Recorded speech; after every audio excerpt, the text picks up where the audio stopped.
Minnesota. I'm your host, Alan Tracy. I'm Ron Power. And today we have Melodie Bahan. Welcome, Melodie, from the Minnesota Film and TV, right? Minnesota Film and TV. That's right. Thanks. Well, hi. Thank you for being here with us today. I'm thrilled. I'm so excited. Yeah, this is going to be fun. We're going to jump right into our fun introductory questions. So I'm going to jump around. So, Melodie, what is the most unprofessional thing you've seen someone do? In my current job or ever? Ever. Oh, dear. Even if you just witnessed it and you don't even know who that person is. Oh, I think I have to say, because this is something that the sound of which just drives me insane. Someone clipping their nails in a meeting. Oh my goodness, really? Yes, with a nail clipper. Yes. I know. Oh, wow. Okay. It's like, I don't want to see anybody doing that. No, ever. No. There's a time and a place for that. That's That a is Dwight not it. Schrute thing when he's Yes. clipping his nails. That's exactly it. Office fans. Oh my goodness. Okay. So what is a random, maybe fun, silly talent that you have that others may or may not know about you? See, I have so few talents to speak of. I mean, I keep a very clean house, and I make a mean pie. Ooh, see that? Yeah. Yeah. I could see that because I can't bake for the life of me no matter how I try. So I think that is an incredible talent. Okay, good. Yes. Then that's what we'll go with. Yes. What's your favorite kind of pie to make? Yes. And then favorite kind of pie to eat? Oh. It's always difficult at defining favorites because it Yeah. depends on your mood and if I'm an easy pie, like a chocolate cream, easy. amazing. But there's nothing better than like a strawberry rhubarb pie in the spring Yes. or a peach pie in the middle of summer. I've never had a peach pie. What? Never. Oh, I feel like now we need to have like a pie party. And I know, we're just Yes. after Pie Day too. Right. Yeah. yeah, we were so close. It'll be a social ice Yes. cream and pie. social. There you go.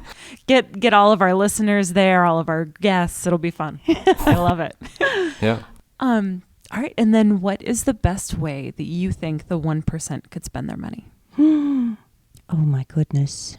There's so much that they could do. Oh my gosh. Well, the obvious answer is invest more in the arts, and particularly in film. But, there are bigger and I have to say more important things like educating girls, Yes. feeding people. Yes. You just look at all of the maternal health issues and infant mortality and just, oh my God, so much that they could do in healthcare and education and feeding people. Those would be it's starting to sound a little Miss America-y. Oh, no, it's true. It's so true. Like, think of the difference that could make. Mm-hmm. It would be amazing. Yeah. If any of you are listening, Yeah. take note. Okay, so jumping in to why we're here, what got you started and involved with film?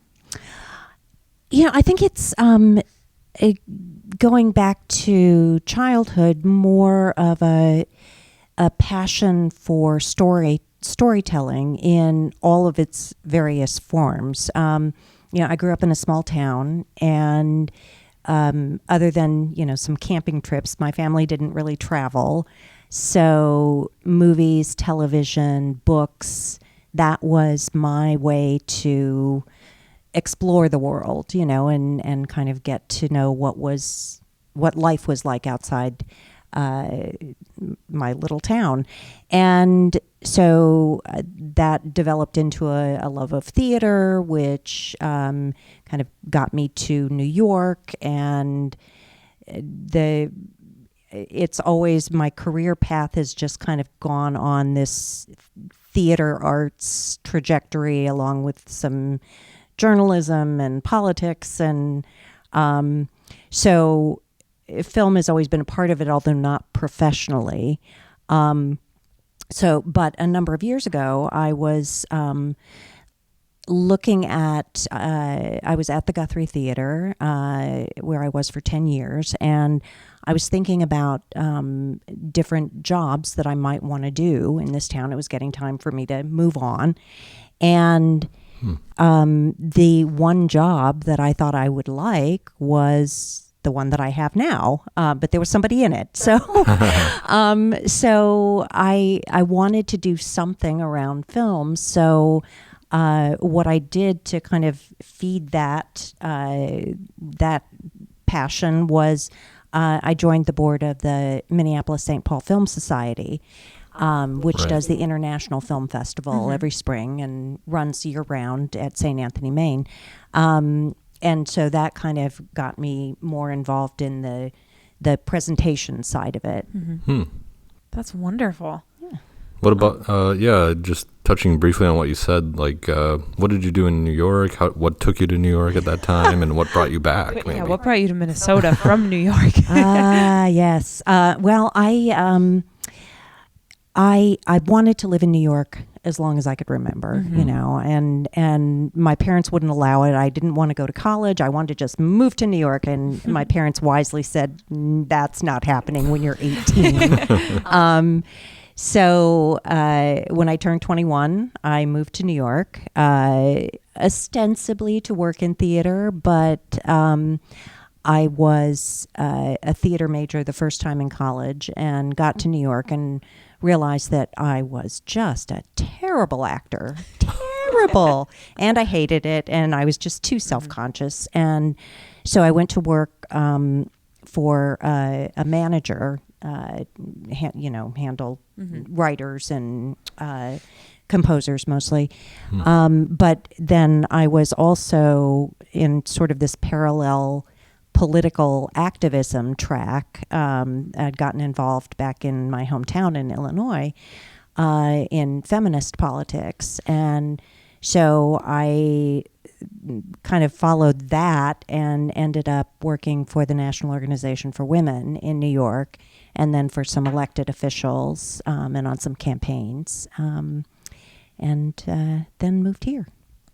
Okay. That's amazing. Wow. So with your work in the National Organization of Women, how do you see that reflecting in maybe that feminist activist aspect for your work with Minnesota Film TV? Well, here obviously because Minnesota, but. Well, it could not be more timely, could it? Yep. Yeah. Well, you know, our generation of feminists, we came up with this sort of mantra: the personal is political, and that is so true today. You know, it has just carried through, and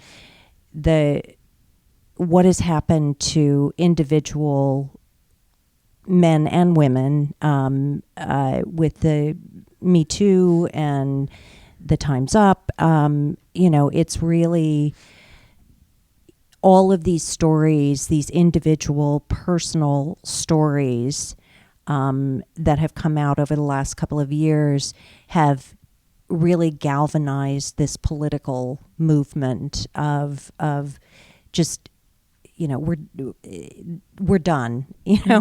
And in some ways, at my age, it's like I can't believe we're still having this conversation. Yeah. But we are, and you know, I like to think, I hope, maybe we've turned a corner now. Maybe enough young men have been raised by feminist moms and dads that attitudes are changing. We'll see. Yeah. But I think as long as we keep having the conversation and holding each other accountable, it can't get worse, right? Right. Right. Yeah. I can really see a lot of, at least with our guests, like a lot of women and even men who are seeing this as a really firm opportunity to stand up for each other and have each other's backs. And I think that's a huge starting point. Yeah. And so the more people that have that mentality, that's how it's going to. Well, and I also think that just the telling of personal stories that we've seen the last couple of years, and because I think for so long, many women just internalized all of these experiences. We didn't talk about it. We didn't tell our boyfriends, our brothers, our fathers. And so a lot of good men had no idea, and I think that just having this conversation publicly has been such a good thing for everyone. I think we need to have the same conversation about race, which we haven't really been able to do as a country, but maybe we're heading in that direction. I don't know. Yeah. I would hope so. Yeah, it's a lot of speaking truth to power type of dynamic that we're in, and then you look at like how Hollywood was the catalyst with the Weinstein stories, obviously, but also the fear. I mean, people knew about it, right? But it was like, what do you do? Right. That's always the question, right? So, but yeah, so shifting a little bit. Yeah, let's do that because I've listened. I listened to your podcast, and usually it's much more fun than this. Yeah. Well, yeah, let's pick it up. Okay. But back to the filmmaking aspect of things too. What do you find the most intriguing thing about film for you? Oh, it is being able to lose yourself in a story.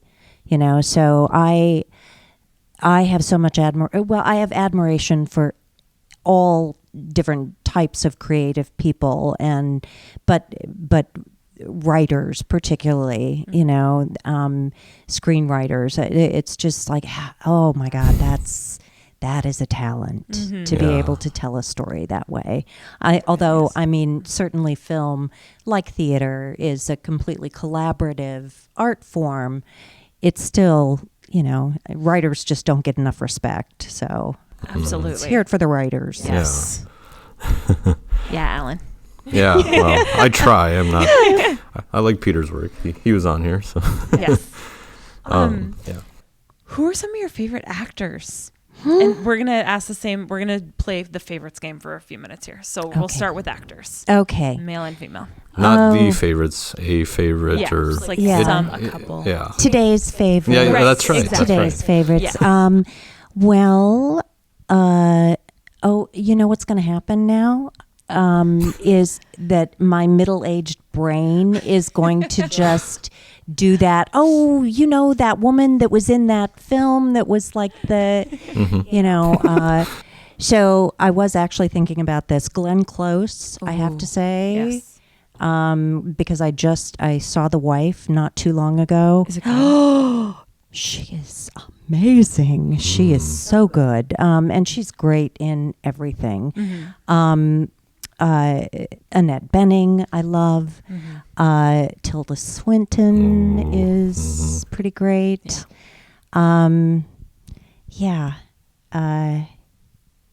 Actors, men. Again, just the people I've been thinking about today. How can you not love George Clooney? Yeah. Really? I mean, yeah. Yeah. But let's move on to a different... To different favorites? Different favorites. Different favorites. All right. Yeah. Directors. Spike Lee for sure. Yeah. Okay, yeah. The Coen brothers. Ava DuVernay, both narrative and documentary. Yeah. Did you see 13th? No. Her documentary a I couple heard of about years it. ago. Oh my Yeah. God, it was really fantastic. But you know, here I have been thinking about this, and I was thinking about favorite directors, Coen brothers, and favorite actor. Yeah, I like George Clooney. And then I was thinking about different genres of films that I like. Yeah. And one of my favorite types of films is sort of films about the industry or the theater, or that kind of pull back the curtain. Yeah. But then I realized there is one film that kind of encompasses all three of my favorites that was completely unwatchable, which is kind of disappointing. Hail Caesar. Oh, yeah. Yeah. No. I couldn't get through it. It was terrible. Yeah. So, Yeah. Which is really disappointing when that happens. I know. When you're so excited about a film because of everything in it, and then you get there and you're like, what just happened? Mm-hmm. Yeah. So Yeah. disappointing. We're Yeah. talking about communism. It's like, okay. But here's one from kind of left field. Bob Fosse. Okay. Bob Fosse directed one of my all-time favorite films, All That Jazz. Oh. He also directed Cabaret with Liza Minnelli, great film, and he directed a film called Lenny, starring Dustin Hoffman. It was a biopic of Lenny Bruce. I think it was probably critically just panned. I love Really? that movie. Yeah.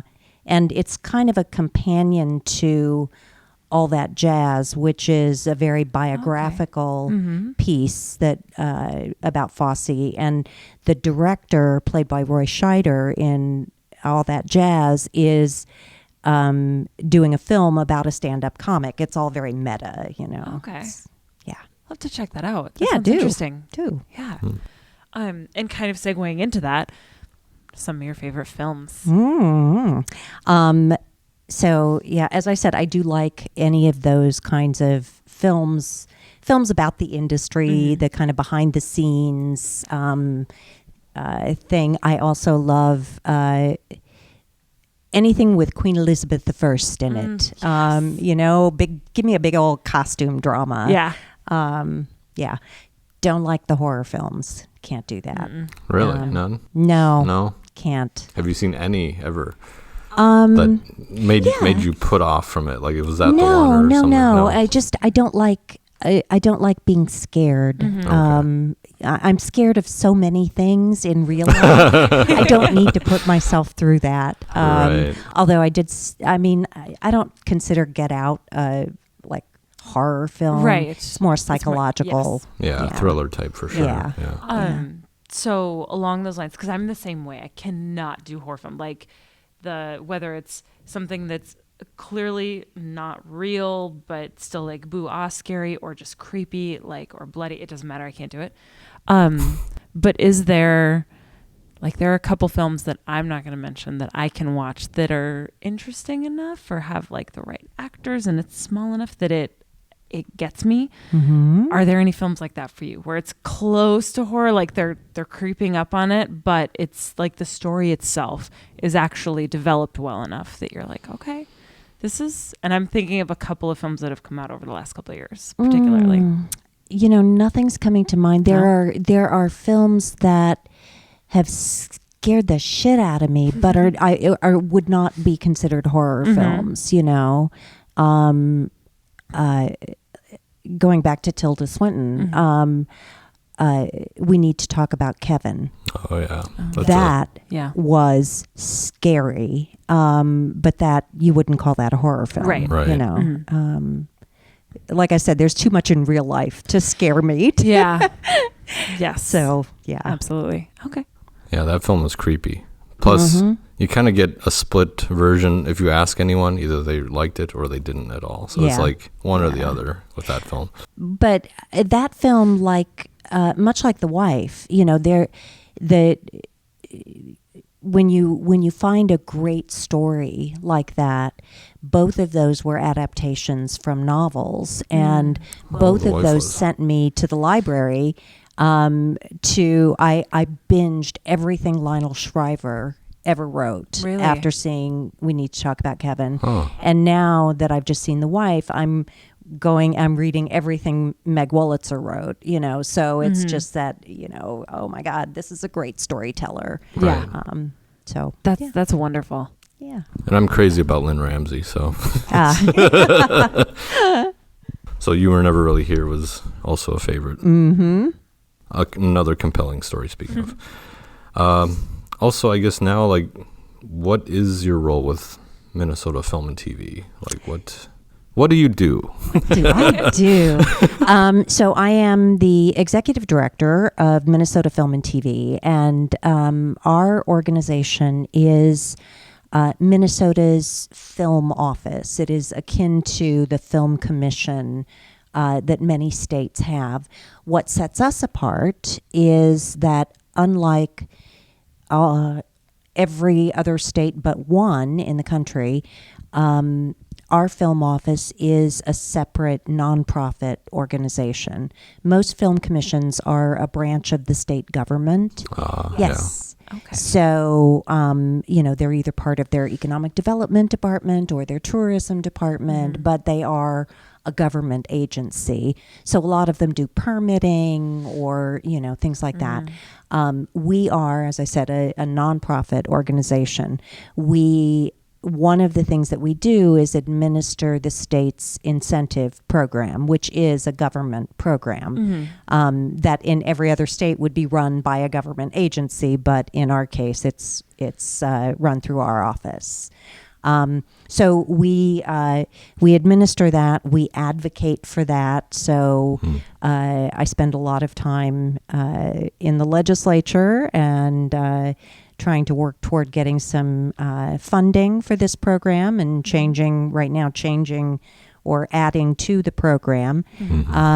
We also serve as sort of the first point of contact for producers, studios, networks that are looking at Minnesota as a potential location. Yeah. So the first thing they will do when they go into a state is call the state film office. And in Minnesota, that's us. Although those calls have been not terribly frequent the last couple of years because of the lack of incentive funding. Right. So going into that, I'm going to jump here. What is going on with the incentives right now in Minnesota? Tell us a little more about it. Yeah, Minnesota has a rebate incentive. Incentives across the country come in two forms, either rebates or tax credits. And Minnesota's program has been a rebate program. If you look at incentive programs around the country, you'll see that the states that have really, really strong production industries have it with a tax credit program. Yep. So Georgia, Illinois, California, New York, New Jersey, all have tax credit programs, and many other states. The rebate program that we have the funding for that program depends on an appropriation from the state legislature. So what that means is that every 2 years, or every year, but Minnesota budgets every 2 years, we have to advocate for funding, and that funding varies. It has been, the legislature has appropriated as little as $0 for the program, or as much as $5 million a year for the program. Jeez. It's a slight gap. Yeah, it is. So right before I took this position, the legislature did a budget session. It was a budget year. and they appropriated $1 million for 2 years. So that's $500,000 per year for the last 2 years. That was gone in 6 months. Yeah. So rebate is a great program for certain types of projects. It's great for really small budget feature films. It's great for a lot of television programs that get shot here. It's great for commercials and for post-production projects, documentaries, that sort of thing.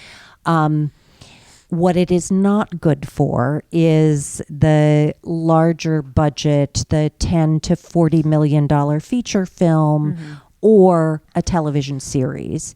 You know, a series is never, ever going to go to a state that has a rebate program that is going to fluctuate from year to year. Like a sunset clause, basically. Yeah. So all of that being said, what we are trying to do, because the legislature is now in session, and so we are trying to have our rebate funded. We want an appropriation to fund that program because we want to keep that program.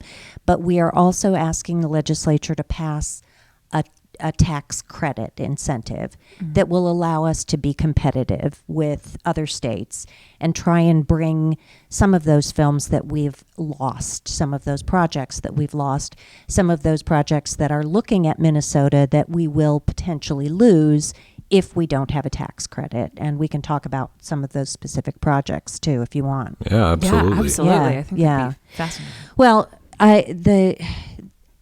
the biggest one right now is Luca Guadagnino's next film. He just did Suspiria and did Call Me by Your Name before that. His next project is a film adaptation of Bob Dylan's Blood on the Tracks. Oh, Yeah. you've got to shoot that here. Yeah, right? Come on. I haven't seen the script, but the bulk of it takes place in Hibbing, Minnesota. Yeah. And Duluth. It is a road picture, so it takes place in a number of different cities, but most of the film takes place in Minnesota. So we absolutely want them shooting that in Minnesota. It's Bob Dylan. Yes. Come on. Yeah. So we've been, I've been talking to his producers. Luca was actually in town a few weeks ago for a retrospective at the Walker, and I was able to have a great meeting with him while he was here. Good. They very much want to do it here, but they are keeping an eye on what happens at the legislature. Yeah. And they would be disappointed if they couldn't do it here, but if we don't have an incentive that's strong enough, they're not going to be able to. Right. Right. Yeah. Pitch that to investors. Yeah.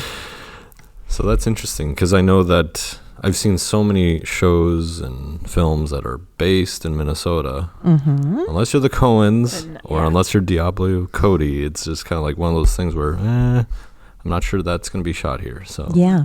Well, even the Coen brothers, the last film they made here, A Serious Man, they wouldn't have done that if there wasn't an incentive funds available for it. Right. They really wanted to because it was very, it was important. But, ultimately the bottom line is what makes those decisions. And as much as a director may want to do a film here,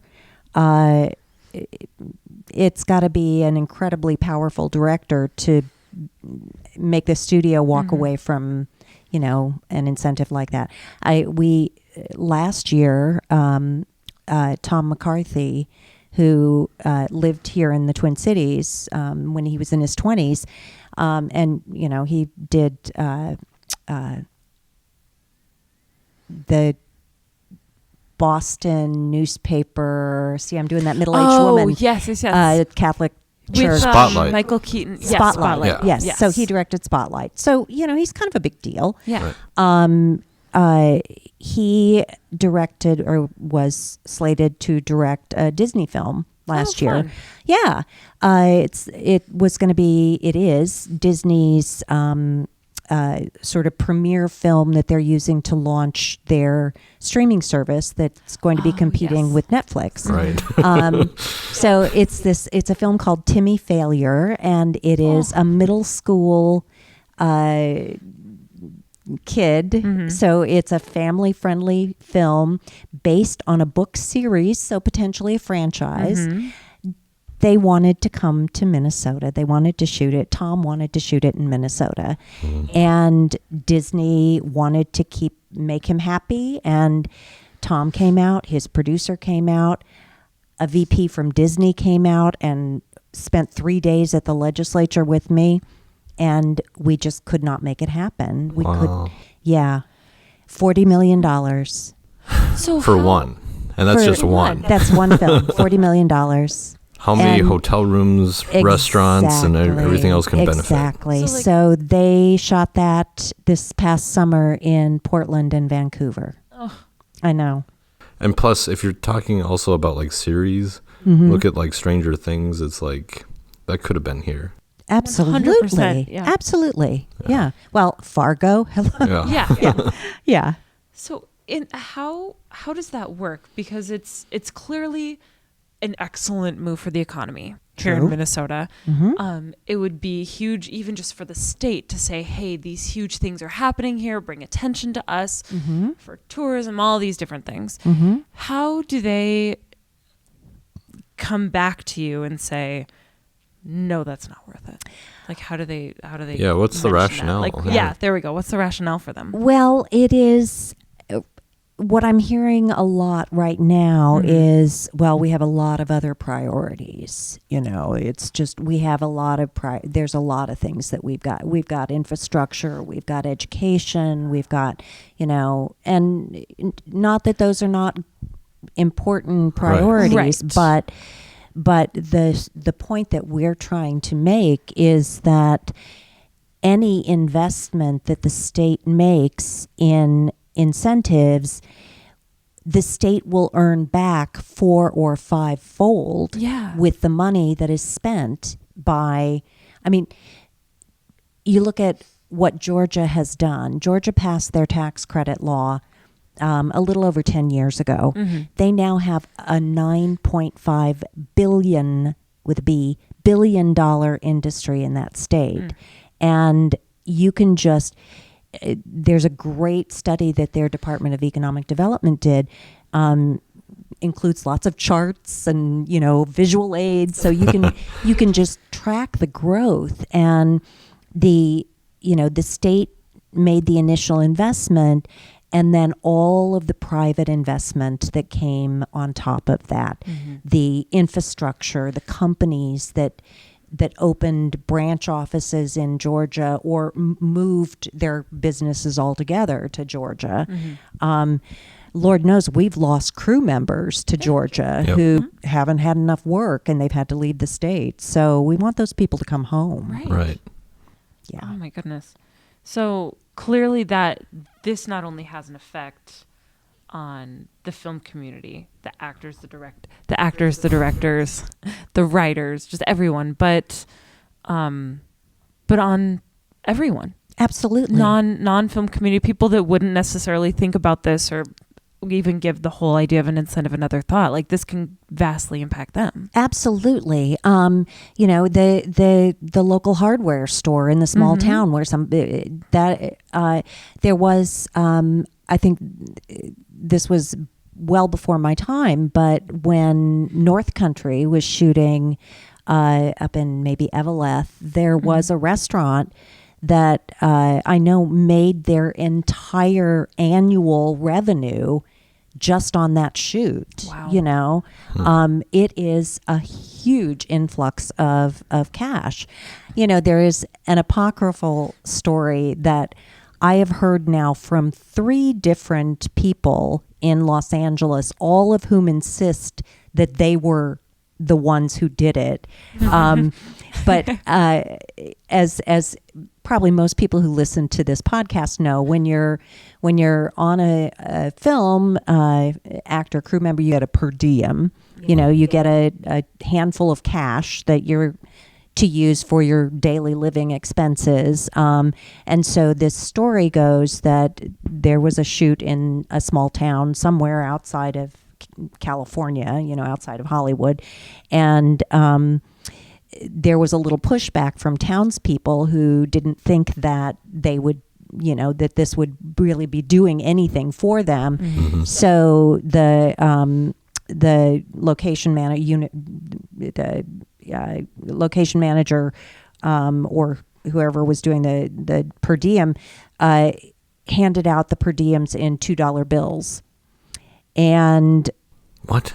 Yeah, $2 bills. Uh-huh. And those $2 bills flooded that town, the cafe, the retail stores, and so everyone in town was like, they could see, because my entire income is in $2 bills. Yeah. So that came from those movie people. Mm-hmm. That's brilliant. I know. Yeah. I know. Regardless of who did it. I know. I don't care. I don't care who did it. It's a great idea. Absolutely.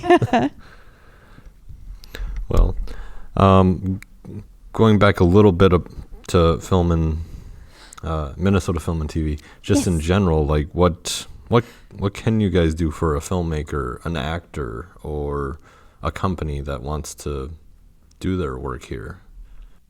Well, the key thing right now is to beef up our incentive program and get that both funded on the rebate side and get the tax credit passed, because what that is going to be able to do is allow us to really rebuild our industry, because as I'm sure most folks know, we've lost a lot of talent, Mm-hmm. a lot of projects. Our industry has shrunk quite a bit over the last, decade or so. And a lot of that has been because of the whole production incentive kind of situation, the system that as it exists now. It's not going away. It's the system we are living with. So if we want to rebuild an industry here in Minnesota, we have got to rebuild, beef up that incentive program. So once we are able to do that, then we know, obviously from the conversations we've had with producers and studios, that there are projects that can be shot here. We also know that there are still some really fantastic local filmmakers who that want to stay here, that want to continue working here, that will benefit from this program. We start building up that industry again, get a lot of those folks who had to leave the state to move back.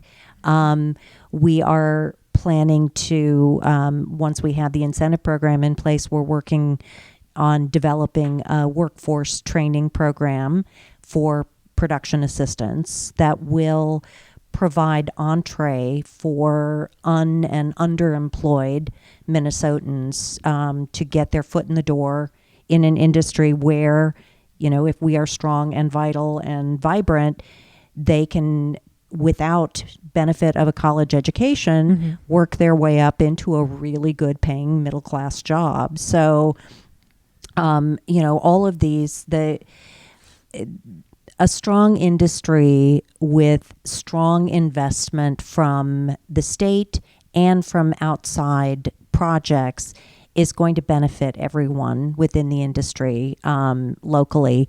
Whether, I compare it to, when I was at the Guthrie, I worked at the Guthrie for about 10 years, and I once did a kind of informal, very unscientific survey of the staff at the Guthrie, which was, pretty big, and found that like 75% of the people who worked there in their, they work at the Guthrie, that's their day job. About 75% of them either volunteered or worked at a smaller theater company or a different arts organization in some other capacity. So, say you're a carpenter at the 3 for your day job.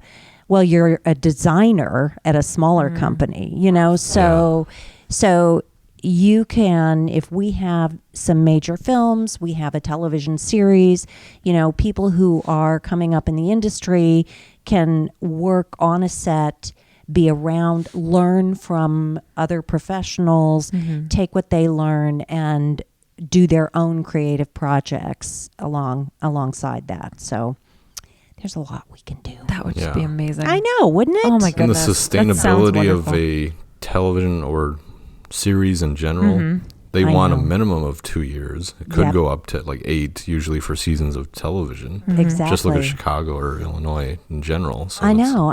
Chicago. incredible. Dick Wolf basically owns Chicago now. He's got Right. four series, I think. But I'm so excited about episodic possibilities because, I love feature films. I love documentaries, feature-length documentaries, but I do think that there's so much great creative work being done in the episodic world, streaming television, for lack of a better right. definition. So I know this is a film podcast, but there's some really great stuff happening. Absolutely. Yeah, and great opportunity, I think. Just because of the change in technology and delivery services for content, it's just really opened up possibilities. And web series here. Oh, yeah. There's such great web series being made in Minnesota. So that is, today's web series creator is tomorrow's showrunner. Right. Yeah. Well, Absolutely. speaking of the incentives, what can people both within and outside of the film community here do to help with this incentive program? Call your legislator. Call your legislator. Call your state senator and your state representative, and let them know that you support production incentives, a rebate, and a tax credit, that that it's good for Minnesota. And if you work in the industry, say that you work in the industry and that you want to stay in Minnesota and keep working. Yes. It's because things are moving very fast in the legislature right now. The best thing to do is, for specifics, you can go to our website, mnfilmtv.org, and under the incentives tab, there's a page called Advocacy, and there you'll find a list of talking points and other information about what we're doing, including some contact information, ways to find your own legislator. But then for the day-to-day, social media is really the best. So follow us on Facebook. What do you call it when you follow someone on Twitter? Yeah. I don't know. Yeah. I don't have Twitter. Okay. God, I'm so old. Yeah. So keep track of our social media feeds. That's where we get the most recent, kind of what's happening with the bill and if we're getting hearings or things like that. Absolutely. So question, a little stepping back from the political aspect of it. What do you like the most about the Minnesota film community that makes you stay here versus maybe go back to New York or go to California or go somewhere where this Or Georgia. or Georgia, where all of this is maybe already set up and then you could just keep building it?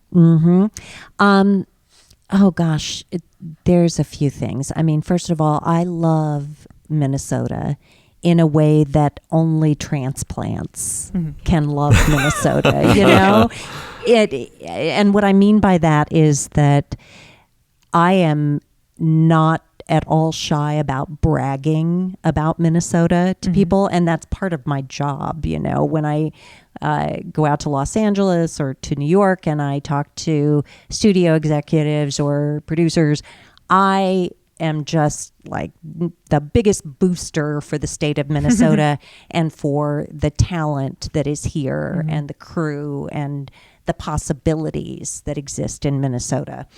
So this is my home. Yeah. So that's the biggest part of it. But what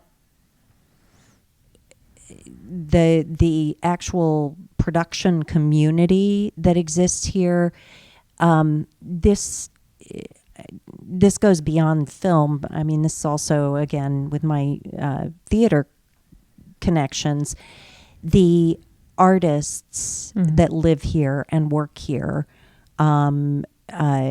both in front of the camera, behind the camera, are just phenomenal. That is, I am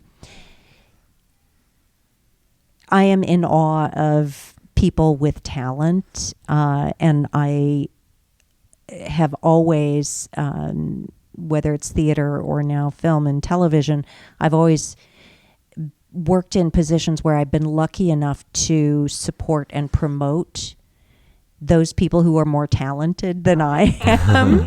And that is a gift, Right. I love being able to do that. And so, yeah.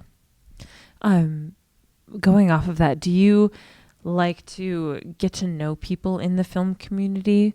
Or do you kind of take a step back and just like to watch and see how this community grows and how it works and how the people interact? Or do you really like to get in there and meet these filmmakers and these writers and actors and everyone? I love meeting people. One of the first things that I did when I started this job just a little less than 2 years ago now, one of the things that I was hearing from folks is that there was a real sense of disconnection from our organization, that if you weren't applying for an incentive, nobody ever interacted with you. Right. So I have really tried to be more open, more accessible. One thing that we do, here's my talent, where one of my talents comes into play. Yeah. We started hosting an open office hours the first Friday of every month. We just put on some coffee. I bake cookies. Oh. No, it's crazy. I bake cookies, and people come in from noon to 2, first Friday of every month. And it has been just this no agenda, unstructured. You want to come in and talk to some other folks in the industry. You have an issue you want to talk to the office about. You just want to come in and hang out. It has been this really great sort of networking, and we've had anywhere from 5 up to like 35 people who show up for this, and just great conversations, great networking. I know people have come out of there and gone on to work on each other's projects or collaborated in some way. Right. So that's been really great. Yeah. That's phenomenal. Yeah. Oh, that sounds so much fun. I'm really easy to reach. You can go to our website and find my email there. There's not many melodies around anywhere, so I'm very easy to find. Right. Oh, that's wonderful. Well, that actually kind of goes to the next one. How do people contact you? So that's perfect. So it's the first Friday. First Friday of every month. What from time? Noon to 2. Okay. And just come by the office. Where's the office? The office is in the North Loop in the Designers Guild building. That's 401 North 3rd Street. We are in Suite 245. There it is. Wonderful. Yeah. Everybody go eat some cookies, network. Yeah. Get to know everyone and collaborate. So, Melodie, what do you want people to remember most about you? Oh, gosh.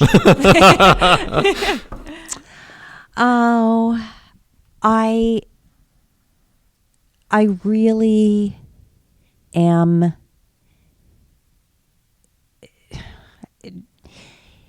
this sounds really kind of dorky, but I've always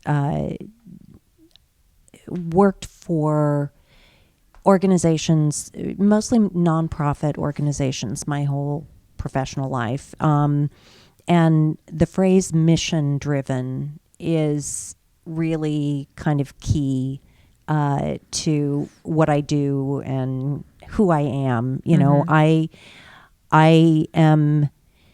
I do what I do, the jobs that I've had, because I believe in the mission of the organization, the purpose of the job. I certainly not in it for the money.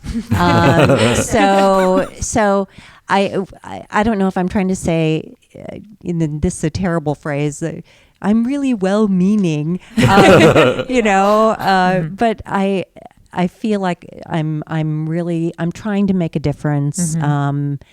But more importantly, I'm open to listening to folks, and making sure that in my desire to do good, I'm also doing right. Absolutely. I think that's true, because the first time I heard about you was like after you were, I guess, appointed. I don't know. Hired, yeah. But then it was like, I met you for the first time at the all crew party maybe 2 years ago, and I could tell you were different than your predecessors. So it was, I'm happy that you're at the helm for us. So. Well, I am so proud of this community, and I am so optimistic about what we can be. So it may take us a while to get there, but I'm willing to put in the work, and I think everybody else is too. Yeah. Absolutely. Yeah, this is a really, really high work ethic community, I think. Yeah. So, absolutely. Thank you so much. This has for been joining so much fun. us. Melodie, Yes. Thank you for Do you coming need another on. host? Can I come and hang out with you? Absolutely. Anytime. You can always come hang out. We'll make cookies. Yeah. It'll be great. Bring your favorite pie. Yes, Pie. please bring pie. All right. You could bring any pie. It would be wonderful. Right. But yeah, thank you. We appreciate you being here, and we can't wait to have you back on. Thank you. I look Yeah. forward to it. Yeah. Absolutely. Well, for Film in Minnesota, you guys, thanks for checking us out. I'm Alan. I'm Rahana, and we'll see you next time.